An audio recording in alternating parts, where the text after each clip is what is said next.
It's been a very eventful week in the news, from the controversial Sodwana Bay guesthouse owner Andre Slade, who caused a stir on social media when he sent an email in which he stated that black people and government officials were not welcome at his guesthouse. Even to Brexit on the international front, a week after the Britons voted to leave the European Union. I suspect that some of them didn't even know that they were moving away from the EU. Now, to unpack these and other social media trends, we're joined in studio by the Managing Director of Roy Africa, Tanya Corey. Tanya, very good morning to you and welcome. Good morning, Evan. Lovely to be here. Now, it was a very interesting week. Lots of stuff happening, but what does the trends tell us? What is incredible is Brexit and the enormity of that story. I mean, we've seen some very big, in fact, gigantic stories break over the 2 to 3 years that we've been in business, but Brexit is by far the largest story internationally today. But what you're seeing on the charts now is social media in South Africa. Yes. Like you said earlier, Andre Slade caused controversy on social media this week, and I see that Sodwana Bay has stood up and said it's not my Sodwana Bay. And, not in my name. Not in my name, correct. 4.7% to Andre Slade, and the community standing up very, very strongly there. So lots of images on social media there.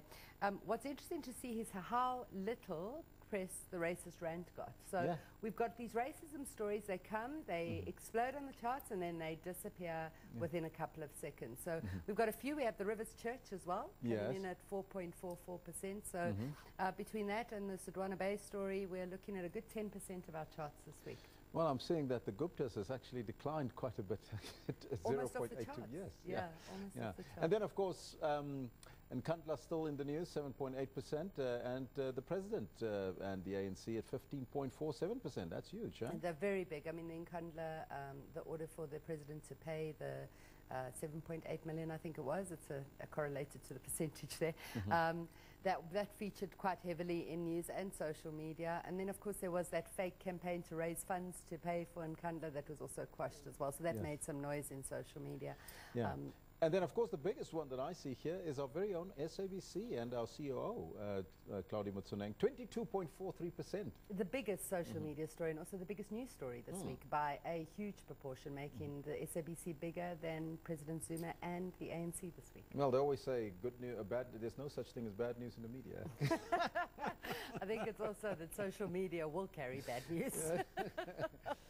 Well, the Durban July is happening today. I see there's some traction there. Yes, you know, Elvis, I think like the good news stories aren't really making the charts. We're a bit tense. We're not a bit tense. We're very tense, specifically on our social media platforms. And what was traditionally the good news stories, and they got traction, like the July, like the Oyster Festival, like all that sort of thing, just not making an impact at the moment. Let's take a look at the international chart again. We started off with Brexit. Let's see if there's the international chart can come up to give us an indication of what happened there. And I presume that Brexit would have been the biggest, 75%. And that was all about the Brits. Some say that they didn't know what they were voting for. Well, you know, this is what makes me laugh, is you stood up, you voted, and now when you got the outcome you voted for, now you're crying. Like, how does that work? Obviously, you didn't understand what you were voting for. So 75%, like I said, a media giant by far. And so big, like on any other news week, the Turkey attack and the bombing of the Turkish airport would have been the biggest story in our chart by far. It makes a 2.59% dent on our charts, and that's how big Brexit is. It's dwarfed everything else out there.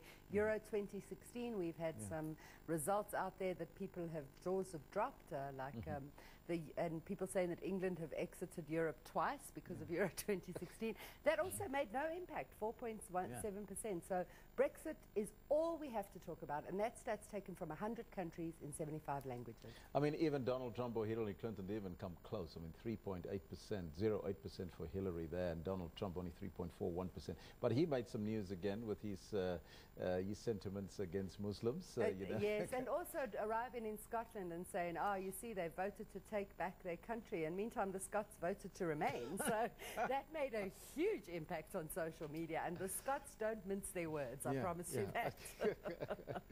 So what else can we expect this week ahead, do you think?